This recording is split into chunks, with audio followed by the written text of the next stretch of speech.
set up to go. I have the robot attached, I'm docked, I have my instruments inside. These instruments are really cool. They all have separate working ends. This one here is just a grasper. You can see all the different directions that I can make this move inside. It can open and grasp tissue gently. Other called a Maryland dissector for opening and looking at tissue. There's energy devices.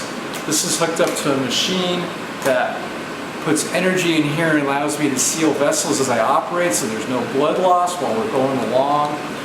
And let's see, here are my scissors, and you can see they're very sharp instruments. I'm not going to open that up with my finger. I don't want to cut myself.